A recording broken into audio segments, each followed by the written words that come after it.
నమస్తే. ఇన్నాళ్ళు నన్ను సపోర్ట్ చేస్తూ, ఎంకరేజ్ చేస్తూ మీ ప్రేమని నాకు అందిస్తున్న ప్రతి ఒక్కరికి కృతజ్ఞతలు. అలాగే ఈ వీడియో కూడా ఖచ్చితంగా మీకు ఉపయోగపడుతుంది. లైక్, షేర్ అండ్ సబ్స్క్రైబ్ చేసి మీ సపోర్ట్‌ని నాకు అందించండి. అలాగే ఈ వీడియో పట్ల మీకున్న అభిప్రాయాన్ని కామెంట్ సెక్షన్‌లో కామెంట్ చేసి తెలియజేయండి. ఇప్పుడు వీడియోని చూద్దాం. నమస్తే. Welcome to our channel. నేను పద్మిని. ప్రస్తుతం మనతో పాటు ప్రముఖ ఆధ్యాత్మికవేత్త, ఆస్ట్రోన్యూమరాలజిస్ట్, ఎనర్జీ వాస్తు స్పెషలిస్ట్, శ్రీ విద్య ఉపాసకురాలు శ్రీమతి జయప్రద గారు మనతో పాటు ఉన్నారు. మాట్లాడదాం. నమస్కారం అండి. నమస్తే అమ్మ. శ్రీమాత్రే నమః. నక్షత్రాల గురించి, నక్షత్రాలకు వచ్చేటటువంటి ఏ నక్షత్రంలో పుడితే ఏ దశలు అనేవి ఖచ్చితంగా యోగించేటటువంటి పరిస్థితి ఉంటుంది. తద్వారా వాళ్ళకి వివాహం ఎప్పుడవుతుంది, కెరియర్ సెటిల్మెంట్ ఎప్పుడవుతుంది అనేది చాలా వివరంగా తెలియజేస్తున్నారు.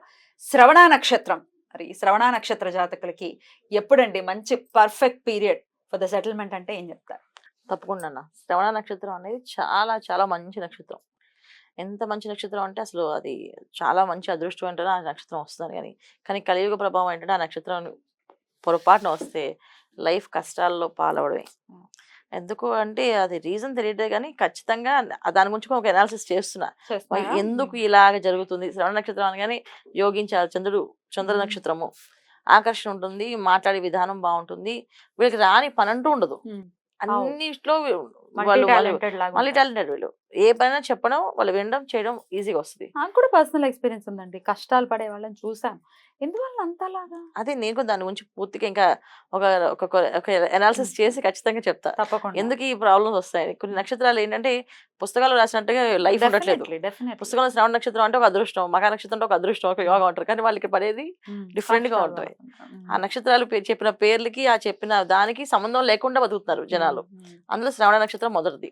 సో ఈ శ్రవణ నక్షత్రాన్ని ఏంటంటే చంద్రమాదశ స్టార్ట్ అవుతుంది మకర రాశిలో. సో చంద్రమాదశ అనేది యోగం బాగుంటే డెఫినెట్ గా అది యోగిస్తుంది. ఏది యోగించిపోయినా అది 10 ఏళ్ళు బాల్యంలో అయిపోతుంది. 4వ పదం అంటే కనీసం 2.5 సంవత్సరాలకు అయిపోతుంది. సో వాళ్ళకి అది యోగించినా లేదు. రవి ఖచ్చితంగా డిఫరెంట్ గా యోగించడు, బాగున్నా యోగించడు. మకరంలో ఉన్నారు కనుక యాంటీ కాంబినేషన్ అది. శని భగవాన్ ఎక్కడున్నాడో, శని భగవాన్ కనుక చూడడం మొదలు పెడితే ఇక వీళ్ళకి చిన్నప్పటి నుంచి కొంతమందికి అనారోగ్య సమస్యలు బాగా ఎక్కువగా ఉండేవాళ్ళు. చిన్నప్పుడు నేను ఏ విషయమైనా గుర్తుండేది కదా, మర్చిపోతుండేవాడిని అని చెప్తుంటారు. ఇప్పుడిప్పుడే కొంచెం దాని గురించి అర్థం అవుతుందని చెప్పేసి. కుజుడు రవి యోగించి బాగుంటే జ్ఞాపకశక్తి ఉంటుంది, లేకపోతే జ్ఞాపకశక్తి తక్కువ. అయ్యో. టాలెంట్ విషయంలో ఏదైనా చూస్తే నేర్చుకునే లక్షణం కూడా ఉంటుంది వాళ్ళకి. అది బుధుడు బాగుండాలి వాళ్ళ లగ్నానికి. ఆ లక్షణం వల్ల వీళ్ళు నేర్చుకోగలుగుతారు. సో వీళ్ళలో ఎవరే సరిగా లేకపోయినా వీళ్ళ లైఫ్ అనేది చాలా స్లోగా ఉంటుంది. చంద్రమహాదశ చిన్నప్పుడు అయిపోతుంది, తర్వాత వచ్చేది కుజ మహాదశ. సో కుజుడు బాగుంటే కొంచెం డిఫరెన్సెస్ కొంచెం ఎడ్యుకేషన్ వరకు కంప్లీట్ చేస్తారు. రాహు బాగుంటే కంప్లీట్ ఎడ్యుకేషన్ అయ్యి ఒక జాబ్ లో సెటిల్ అవుతారు. కానీ ఎక్కడ సెటిల్ అయినా ఏం చేస్తారంటే గానగది చాకరీ లాగా వీళ్ళు అక్కడ వేసిన గొంగలు కదలదన్నట్టు అలాగే ఉంటుంది. కష్టం అనేది ఖచ్చితంగా చాలా కష్టం ఉంటుంది అన్న. రాహు దశ యోగించేస్తుంది. జనరల్ గా శనివెత్తు రాహు ఉంటాం కదా. సో అందుకని రాహు మంచి ప్లేస్ లో ఒకళ్ళు ఉంటే మంచి స్థాయిలోకి వెళ్తారు. తర్వాత గురుమా దశ ఇబ్బంది పెట్టేస్తుంది. ఎందుకంటే అక్కడ నీచ పొందుతారు 100% కదా. దాంట్లో నీచ పొందడం రాశి ప్రకారం. లగ్నం వైస్ చూసుకుంటే సో ఏదో ఒక దశ యోగిస్తుంది. రాహు గాని, గురువు గాని, శని భగవాన్ గాని, ఈ 3 దశలు పెద్ద దశలు. ఈ 3 దశల్లో ఏదో దశ యోగిస్తుంది. అదే బుధ మహాదశ. ఈ దశల్లో ఏదో ఒక దశ పెద్దదిగా యోగిస్తుంది. రెండో దశ మధ్య దశ యోగించి మళ్ళీ తర్వాత వచ్చే దశ యోగిస్తుంది ఆల్టర్నేటివ్ గా. సో ఖచ్చితంగా వీళ్ళకి ఏంటంటే కుంభరాశి, మకర రాశికి రాహు దశ యోగించాలి. అదే రాహు మంచి ప్లేస్ లో ఉండడం, రాహు లేదా శని భగవాన్ ఎక్కడున్నా రాహుని చూస్తున్నా ఆ దశ యోగిస్తాడు. నక్షత్రం మీద వచ్చిన యోగించేసే అవకాశాలు ఉంటాయి. లగ్నాధిపతి నక్షత్రం మీద రాహు ఉన్న ఆ దశ యోగిస్తుంది. సో ఇలాంటి కాంబినేషన్స్ మనం చెక్ చేస్తే మనకి తెలుస్తుంది. లేకపోతే అస్సలు లైఫ్ లో వీళ్ళకి లేని టాలెంట్ ఉండదు. కానీ వీళ్ళు ఎందుకు ఇలా ఇబ్బంది పడుతున్నారు అనేది అర్థం కాని ప్రశ్న. దానికి తోడు మహాబద్ధకం ఉండదు. అసలు ఎంత బద్ధకం అంటే అసలు ఆ బద్ధకాన్ని వదిలించడానికి మన వల్ల కాదు. అంత బద్ధకం ఉంటుంది అబ్బాయిల్ని. అంటే లేడీస్ విషయంలో బద్దకించినా అవ్వదులేండి, ఇంట్లో పనులు వంటలు చేయాలి ఖచ్చితంగా లేచి. కానీ జెంట్స్ విషయంలో అలా కాదు. పెళ్ళాం ఉద్యోగం చేస్తుంటుంది, పొద్దున్న ఆఫీస్ దింపేస్తాడు, మళ్ళీ పికప్ చేసుకుని వెళ్తాడు, తీసుకొస్తాడు. ఈ మధ్యాహ్నం ఏం చేస్తాడంటే పడుకున్నా. ఏం చేయాలంటే బాధ్యతారహితంగా ఉంటారు. బాధ్యతారహితం కాదు, బాధ్యతగా ఉండడానికి ప్రయత్నం చేస్తారు కానీ ఏమి సక్సెస్ అవ్వవు. బాధ్యతరహితంగా కాదు. పాపం ఏం చేద్దామని అవ్వదు వాళ్ళకి. ఎలా సాధించాలి, ఎలా చేయాలి అనేది వాళ్ళు ప్లాన్లు వేసుకుంటూ ఉంటారు. వాళ్ళతో మనం మాట్లాడితే ఆ ప్లాన్లు వింటే అబ్బో వీళ్ళు బ్రహ్మాండంగా రేపటి రాని చేస్తారు. ఏమడదు పాపం. ఇది ఇబ్బంది పడుతుంటారు. ఇది జాతకంలో లగ్నాలు మంచిగా ఉండాలి. లగ్నాన్ని బట్టి నక్షత్రానికి బట్టి ఎలా ఉన్నారు, చంద్రుడు ఎక్కడున్నాడు, చంద్రుడిని ఎవరెవరు చూస్తున్నారు. సో ఖచ్చితంగా మకర రాశిలో ఉంటుంది చంద్రుడు, కానీ చంద్రుడి కేతు కానీ ఈ రాహు కానీ చూస్తుందనుకో ఆ ఎనర్జీస్. రాహు చూస్తే కొంచెం ఫాస్ట్గా అగ్రెసివ్గా ఉంటారు. కేతువు చూస్తే వైరాగ్యాన్ని ఇచ్చేస్తారు. ఏం జీవితం, ఓ 3 అన్నం తినడానికి కోసం ఎంత కష్టపడాలా, పర్వాలేదు ఈ జన్మకు నువ్వే చేసేసి బంగారం అని చెప్పి పెళ్ళాన్ని అనేస్తారు. ఈ జన్మకు నువ్వే చేసి బాబాయ్ ఇంటి పని అంతా చేసేస్తా, నువ్వు చేసుకొచ్చేసి ఏంటి పని మీద అనగా నేను చేసేస్తాలే అని చెప్పే లక్ష్యం ఉంది.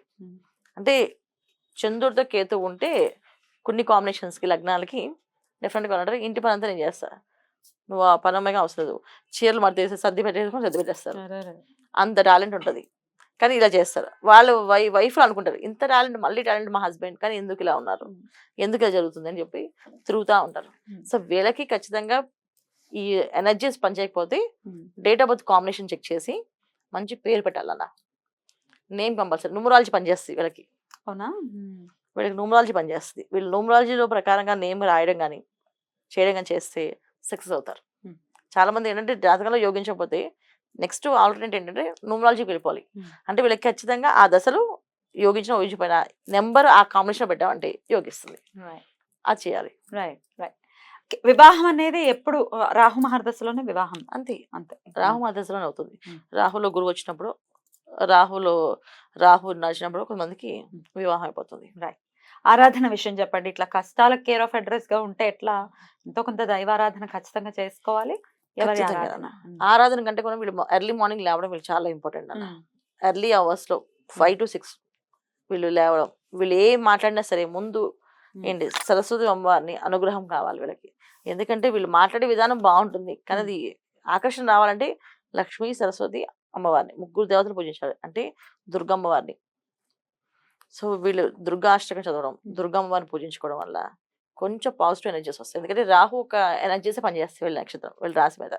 ఖచ్చితంగా వీళ్ళు దుర్గమ్మవారిని ఆరాధించడం, దుర్గా అష్టోత్తరాలు, దుర్గా ఖడ్గమాల, దుర్గా సప్తసతి, దుర్గాదేవి దగ్గర ఆలయం చేసే చండీ హోమాలు ఏవేవే చేయిస్తారో అవన్నీ వెళ్ళడం ఇంపార్టెంట్. బద్దకించకుండా ముందు ఇంట్లో నుంచి బయటికి వెళ్ళాలి వీళ్ళు. బద్దకిస్తే మాత్రం అవ్వదు నాన్న. ఇంట్లోనే చూసేస్తాము, లైవ్ లో చూస్తాము, దండం పెట్టుకుంటాం, ఫోన్ లో వింటాము. మనసు ఇంపార్టెంట్ కదా. అలాంటి వర్కౌట్ కావు అస్సలు అవ్వవు. కష్టే ఫలే వీళ్ళకి. కష్టపడితేనే వస్తుంది. అందుకని చేయాలి వీళ్ళు. కష్టపడి చదవడం నేర్చుకో. వీళ్ళకి రాని విద్య అంటే ఉండదు. సో మల్టీ టాలెంటెడ్ కనుక ఒకసారి విన్నారంటే 2 సార్లు వింటా వచ్చేస్తాయి. లేదు హనుమాన్ చాలీసా చదవడం, హనుమంతుడు పూజ చేయడం, సో ప్రదక్షిణాలు చేయడం. ఎందుకంటే శని భగవాన్ ఒక రాశి మకర రాశి. సో ఖచ్చితంగా ఆంజనేయ స్వామిలో దుర్గమ్మవారిలో ఏది అంటే వీళ్ళ లగ్నాలు మళ్ళీ మారితే కనుక వీళ్ళు ఏ దేవుడి దగ్గరికి వెళ్తే వీళ్ళకి ఎనర్జీస్ బాగా పనిచేస్తాయో ఖచ్చితంగా ఆంజనేయ స్వామిలో మా దుర్గాదేవిని పట్టుకోవాలి వీళ్ళు. పట్టుకొని చేయాల్సిందే. వెంకటేశ్వర స్వామి నక్షత్రం శ్రవణం అని చెప్తూ ఉంటారు కాబట్టి మరి వెంకటేశ్వర స్వామి ఆరాధన ఎట్లాంటి ఫలితాలను ఇస్తుంది? అది వీళ్ళకి బాగానే ఉంటుందన్న. చేసేస్తారు. అంటే తిరుపతి వచ్చేసామండి మేము అని చెప్తారు మనకి. సో చాలా మంది ఏంటంటే తిరుపతి వెళ్ళడానికి ఇష్టపడతారు. ఎందుకంటే వీళ్ళకి కావాల్సిందంటే ఒక ఫ్రెండ్లీ అట్మాస్ఫియర్, కాస్త రిలాక్స్ అవ్వాలి. సో తిరుపతి వెళ్తే ఖచ్చితంగా జనాలు అంతా చూడడము, ఆ దర్శనం అంతా చేయడం ఈజీ ఉండ.